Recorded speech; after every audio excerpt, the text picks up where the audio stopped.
This is the Ship of Theseus, a legendary vessel preserved as a museum piece.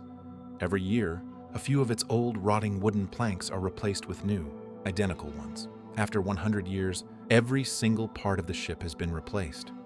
The question is this still the Ship of Theseus? Your mind might say yes, of course it is. It's in the same spot, it looks identical, it has the same name.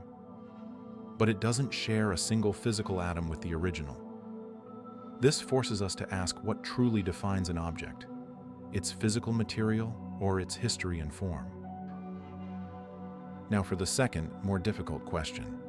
What if you took all the old original planks that were removed and you used them to build a ship?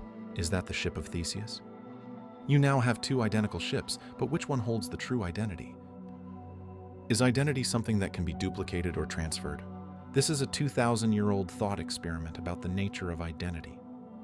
It's not just about ships, it's about us.